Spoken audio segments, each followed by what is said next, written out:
नमस्कार विद्यार्थी मित्रांनो, ॲडव्हान्स रिटेल मार्केटिंग हा जो आपला विषय आहे, या विषयातील प्रकरण क्रमांक 2 या प्रकरणातील आपण आज व्हिडिओ क्रमांक 13 मध्ये किरकोळ विक्री व्यवस्थापनातील ग्राहक संबंध या विषयावर चर्चा करणार आहोत, ज्याला आपण customer relations in retail management असं आपण म्हणू शकतो किंवा म्हणतो. तर मित्रांनो, की किरकोळ विक्री व्यवस्थापनातील ग्राहकांशी संबंध कसे असले पाहिजेत, त्याचं ते कशा असावे याविषयीची चर्चा आपण आजच्या या घटकामध्ये करणार आहोत. मित्रांनो, आपण यापूर्वी पाहिलंय आपण असं म्हटलंय किंवा ग्राहक हा बाजारपेठांचा राजा असतो. म्हणजे ग्राहकाला काही आपण आपल्याकडंच या किंवा आपल्या दुकानामध्ये येऊन वस्तूंची खरेदी करा अशा प्रकारची आपण सक्ती करू शकत नाही, आणि म्हणून ग्राहकाला बाजारपेठेचा राजा असं म्हटलं. कारण तो मुक्त असतो, कुठल्याही दुकानामध्ये केव्हाही जाऊन वस्तूंची खरेदी करू शकतो. एखाद्या वेळेला आपल्याकडे येऊन वस्तूंची खरेदी केली तर पुढच्याही वेळेला तो आपल्याच दुकानात येऊन वस्तूंची खरेदी करेल याची खात्री नसते. त्याचं कारण असं आहे की त्याला वस्तू खरेदीविषयीचं समाधान आपल्या वस्तूमधून मिळालं पाहिजे, आपल्या किमतीमधून मिळालं पाहिजे, विक्रेत्याच्या वर्तणुकीतून मिळालं पाहिजे, दुकानदाराच्या वागणुकीतून मिळालं पाहिजे, तरच तो आपल्याकडं पुन्हा वस्तूंची खरेदीसाठी येऊ शकतो, अन्यथा येऊ शकणार नाही. आणि त्यामुळे मित्रांनो, की आपल्याला किरकोळ व्यवसायामध्ये ग्राहकाबरोबरचे कसे संबंध असले पाहिजेत याविषयीचं काही बाबी आपण जाणून घेणं गरजेचं असतं. सध्याच्या काळामध्ये आपण पाहतोय की किरकोळ विक्री संस्था या आपल्याला स्पर्धात्मक किंवा स्पर्धायुक्त बाजारपेठेमध्ये असल्याचं आपल्याला दिसून येतं, किंवा स्वतःचं अस्तित्व टिकवण्यासाठी बाजारपेठेतील व्यवसायाचा हिस्सा टिकवण्यासाठी आपल्याला गळे कापू स्वरूपाच्या स्पर्धेला तोंड द्यावं लागत असल्याचं आपल्याला दिसतं. आणि मग अशा या परिस्थितीमध्ये आपण ग्राहकांबरोबरचे संबंध वाढवले पाहिजेत. ते नुसते वाढवून चालणार नाही, ते टिकवले पाहिजेत. आणि त्यासाठी आपल्याला ग्राहकाबरोबर संवाद साधला पाहिजे. म्हणजे ग्राहकांच्या मनाचा वेध घेता आला पाहिजे, ग्राहकांच्या मनाचा आपल्याला अभ्यास करता आला पाहिजे, त्याच्या आवडीनिवडींचा अभ्यास करता आला पाहिजे, त्याच्या रूढी आणि परंपरांचा अभ्यास करता आला पाहिजे. ग्राहकांच्या गरजा काय आहेत, ग्राहकांच्या अपेक्षांची पूर्तता आपण कशा पद्धतीनं करू शकणार आहे याविषयीची सतत चर्चा किंवा सतत चिंतन किंवा मनन व्यावसायिकानं किंवा व्यवसाय संस्थेनं करणं गरजेचं असतं. कारण दीर्घकाळापर्यंत जर आपल्याला ग्राहक टिकवून ठेवायचा असेल तर आपल्याला ग्राहकांच्या अपेक्षांची पूर्तता आपल्याला करणं गरजेचं असतं. कारण नवीन ग्राहकांची संख्या वाढविणे, त्याचबरोबर जुने ग्राहक टिकवून ठेवणे हे अत्यंत महत्त्वाचं असतं. त्याचं कारण असं आहे की जुने ग्राहक आपल्याकडे असतील तर आपल्या दुकानामध्ये हलचल दिसणार आहे, ग्राहकांची वर्दळ दिसणार आहे, ज्यामुळं त्या दुकानामध्ये योग्य प्रकारच्या चांगल्या प्रकारच्या वस्तू मिळतात अशा प्रकारची एक धारणा किंवा अशा प्रकारची एक भावना नवीन ग्राहकांच्या मनामध्ये होत असते. जर का दुकानामध्ये कोणीच नसेल, फक्त विक्रेता आणि त्याच्या हाताखाली काम करणारे व्यक्तीच असतील आणि दुकानामध्ये नेहमीच सामसूम असेल, तर अशा दुकानामध्ये वस्तू तितक्याशा व्यवस्थित मिळत नसाव्यात अशा प्रकारची भावना ग्राहकांच्या मनामध्ये होऊ शकते, आणि मग ग्राहक अशा दुकानामध्ये प्रवेश करत नाही.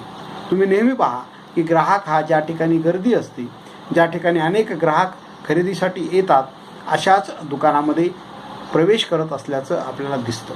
त्याचं कारण असं आहे की ग्राहकाचा असा समज असतो की ज्या दुकानामध्ये वस्तू खरेदीसाठी मोठ्या प्रमाणावर गर्दी आहे याचा अर्थ त्या दुकानामध्ये योग्य किमतीला वस्तू मिळतात, योग्य दर्जाच्या वस्तू मिळतात, आणि विक्रयोत्तर सेवासुद्धा त्याला व्यवस्थितपणे दिली जाते, किंवा विक्रेत्यांची वर्तणूक ही ग्राहकाप्रती ही अतिशय चांगली असते अशा प्रकारची भावना ग्राहकांच्या मनामध्ये असते. आणि म्हणून ग्राहक ज्या ठिकाणी गर्दी आहे अशाच ठिकाणी वस्तू खरेदी करण्याचा निर्णय घेत असल्याचं दिसतं. मग ही अशी गर्दी किंवा अशी दुकानातली हालचाल, किरकोळ व्यवसायातली हालचाल कधी असणार आहे? जर विक्रेता ग्राहकांशी व्यवस्थित वर्तन करीत असेल, विक्रेता ग्राहकांशी व्यवस्थित संबंध मेंटेन करत असेल तर अशाच वेळेला ते शक्य असणार आहे आणि म्हणूनच ग्राहकांशी चांगले संबंध ठेवण्याचा प्रयत्न विक्रेत्यानं करणं गरजेचं असतं आणि तो केला पाहिजे. कारण आपण जुने ग्राहक आपल्याकडे येत आहेत, परंतु कालांतराने या जुन्या ग्राहकांची सुद्धा संख्या कमी होते. वयोमानानुसार ग्राहक खरेदीला येत नाहीत, एका गावातून दुसऱ्या गावामध्ये स्थलांतर करतात आणि अशा वेळेला जुन्या ग्राहकांची संख्या आपल्याकडे कमी होऊ शकते.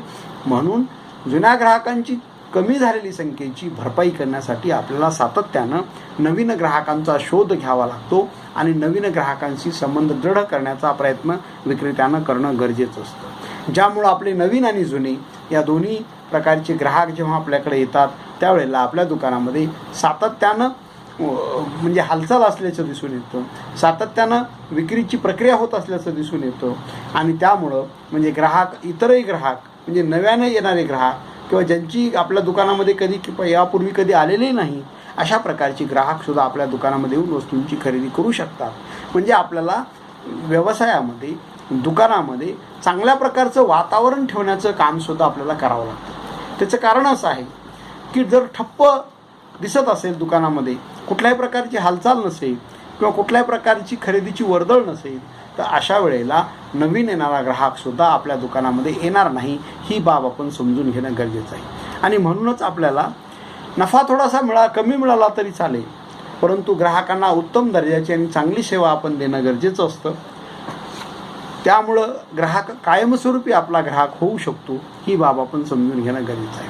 मग किरकोळ विक्री व्यवसायातील व्यवस्थापनाचे आणि ग्राहकांचे संबंध कसे असले पाहिजेत किंवा या किरकोळ विक्री व्यवसायातील ग्राहक आणि व्यवस्थापन यांच्याविषयी संबंध याविषयीच्या काही व्याख्या काही तज्ज्ञांनी केलेल्या आहेत. त्या व्याख्या आपण पाहूयात.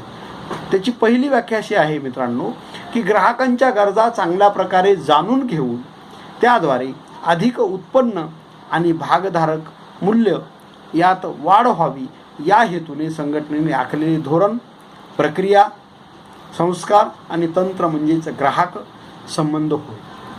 म्हणजे व्यवसायामध्ये ग्राहक संबंध आपण कशाला म्हणू शकतो तर व्यवसायाचं उत्पन्न वाढवण्याला आपण ग्राहक संबंध म्हणू शकतो. मग व्यवसायाचं उत्पन्न कधी वाढू शकतं? जर व्यवसायाची विक्री वाढली तर आपले उत्पन्न वाढू शकतं. व्यवसायाची विक्री कधी वाढू शकते? जर आपले ग्राहकाबरोबरचे संबंध चांगले असतील तर. मग याचा परिणाम काय होतो? ग्राहकाशी संबंध चांगले ठेवले, आपली विक्री वाढली, आपलं उत्पन्न वाढलं, आपला नफा वाढला, म्हणजेच पर्यायानं आपल्या शेअर्सच्या किमतीसुद्धा मार्केटमध्ये चांगल्या होतात. आपण पाहतो की शेअर मार्केटचा अभ्यास केल्यानंतर आपल्याला असं लक्षात येतं की ज्या व्यवसायामध्ये जास्त नफा मिळतो किंवा जास्त नफा वाटप केला जातो अशाच व्यवसाय संस्थांचे शेअर्स भागधारक किंवा गुंतवणूकदार खरेदी करत असल्याचं आपल्याला दिसून येतं. जेव्हा एखादा व्यक्ती शेअर मार्केटमध्ये शेअर्समध्ये गुंतवणूक करण्याचा निर्णय घेतो अशा स्थितीमध्ये तो त्या व्यवसायाचं नफ्याचं काय प्रमाण आहे, मागच्या काही वर्षामध्ये त्या व्यवसाय संस्थेने नफा किती वाटप केलेला आहे, भागधारकांना काय फायदा झालेला आहे याचा अभ्यास करतो आणि त्या आधारे त्या व्यवसायाचा नफा तोट्याच्या परिपत्रकाचा अभ्यास करतो, लाभांश वाटपाचा अभ्यास करतो आणि त्याच नंतर शेअर्स खरेदी करतो.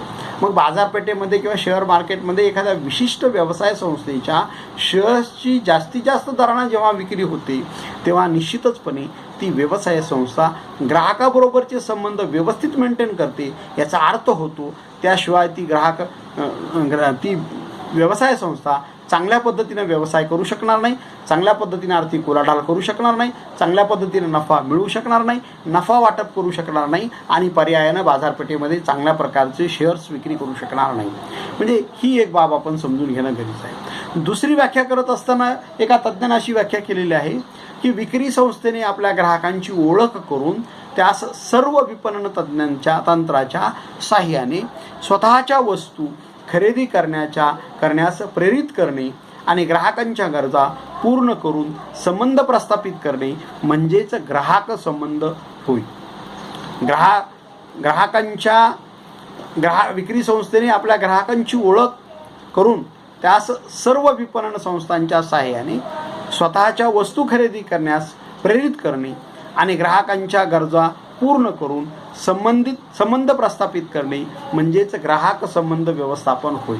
अशा प्रकारची व्याख्या मित्रांनो त्या ठिकाणी केली आहे. आपले ग्राहक कोण आहेत, ते काय करतात, त्यांना काय आवडतंय ते समजून घेण्याकरता व्यावसायिकानं आपल्या व्यापारी प्रक्रिया आणि तंत्रज्ञानाचा केलेला समन्वय म्हणजेच ग्राहक संबंध होय. की आपल्या ग्राहकांना काय हवंय, काय नकोय, त्यांची आवड काय आहे, त्यांची रूढी काय आहे, त्यांची परंपरा काय आहे, त्यांच्या रीतिरिवाज काय आहे, त्यांना काय आवडतंय, वस्तूंची किंमत किती पाहिजे, विक्रेतर धोरण काय असलं पाहिजे.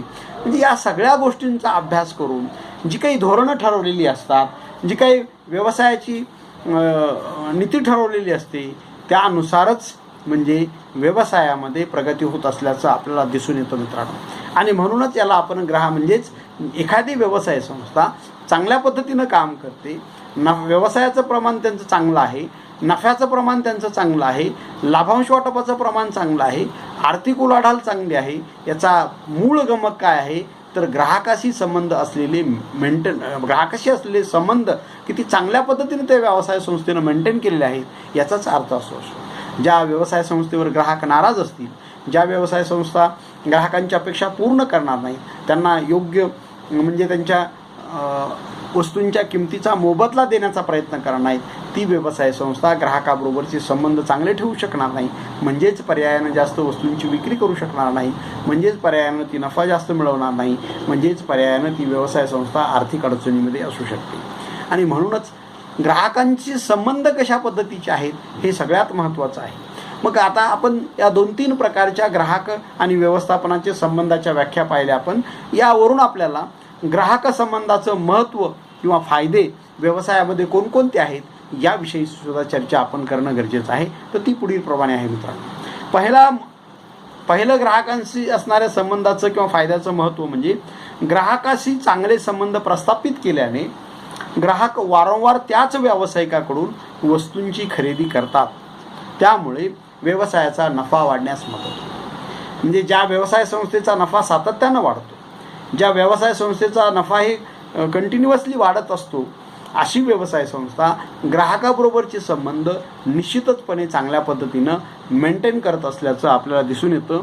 म्हणजेच ग्राहकाबरोबरचे संबंध व्यवस्थितपणे ठेवल्याशिवाय आपल्याला नफा मिळवता येणार नाही, ही बाब आपण समजून घेणं गरजेचं आहे.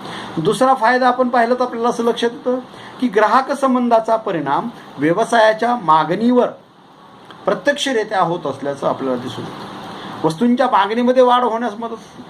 जर आपण ग्राहकाबरोबरचे संबंध चांगले निर्माण केले तर पर्यायानं आपल्या वस्तूंची विक्री मोठ्या प्रमाणावर वाढू शकते. म्हणजेच ग्राहकांशी असणारे जे काही संबंध आहेत त्या संबंधाचा परिणाम ह्या वस्तूंच्या मागणीवर सरळ किंवा डायरेक्ट होत असल्याचं आपल्याला दिसतं. आपण संबंध चांगले मेंटेन केलं, आपल्या वस्तूंना विक्री होणार आहे. विक्री झाली म्हणजेच पर्यायानं बाजारपेठेमध्ये त्याची मागणी वाढल्याशिवाय विक्री होत नसते. म्हणजेच मागणीवर परिणाम होत असल्याचं आपल्याला दिसून येतं. त्यानंतरचा मुद्दा असा आहे की व्यवसायाच्या मागणीत वृद्धी तसेच नफ्यात वाढ होणे आणि व्यवसायाची आर्थिक परिस्थिती सुधारणे या बाबींसुद्धा ग्राहक संबंधावरच अवलंबून आहे. म्हणजे मागणीमध्ये वाढ होणे, व्यवसायाच्या नफ्यात वाढ होणे, व्यवसाय संस्थेची आर्थिक प्रगती सुधारणे किंवा व्यवसाय संस्थेची आर्थिक वृद्धी होणे, हे सगळ्या गोष्टी कशामुळे शक्य होतात तर ग्राहकाबरोबरचे संबंध व्यवस्थितपणे मेंटेन केल्यामुळं, व्यवस्थितपणे राखल्यामुळं आपल्याला होत असल्याचं आपल्याला दिसतं. त्यानंतरचा मुद्दा आहे मित्रांनो की बाजारातील मागणीमुळे व्यवसायाच्या उत्पादकतेवर थेट परिणाम होत असतो. बाजारपेठेमध्ये मागणी वाढली म्हणजे वस्तूंची विक्री वाढली, वस्तूंची विक्री वाढली म्हणजेच पर्यायानं वस्तूंचं उत्पादन वाढलं. कारण फक्त उत्पादन करून चालणार नाही तर त्याला बाजारपेठेमध्ये मागणी असली पाहिजे, बाजारपेठेमध्ये त्या वस्तूंची विक्री झाली पाहिजे. म्हणजेच जो व्यावसायिक व्यवस्थितपणे काम करतो, ग्राहकाबरोबरचे चांगले संबंध व्यवस्थितपणे ठेवतो, त्या व्यावसायिकाच्या वस्तूला बाजारपेठेमध्ये सातत्यानं मागणी असल्याचं दिसून येतं. बाजारपेठेमध्ये मागणी आहे याचा अर्थ आपल्याला वस्तूंचं उत्पादन करणं सुद्धा गरजेचं आहे, ही सुद्धा बाब आपण समजून घेणं गरजेचं आहे. त्यानंतर बाजारातील मागणीमुळे व्यवसायाच्या उत्पादकतेवर थेट परिणाम म्हणजे वस्तूंच्या उत्पादनावर डायरेक्ट किंवा थेट परिणाम होत असल्याचं आपल्याला दिसून येतं. त्याच्यानंतरचा मुद्दा आहे की ग्राहक संबंध चांगले ठेवल्यामुळे स्पर्धकाची जी काही शक्ती आहे किंवा स्पर्धकाची बाब जी आहे ती कमी होते. बाकीचं आपण पुढील व्हिडिओमध्ये पाहूयात मित्रांनो. आपण मी थांबतो या ठिकाणी. धन्यवाद.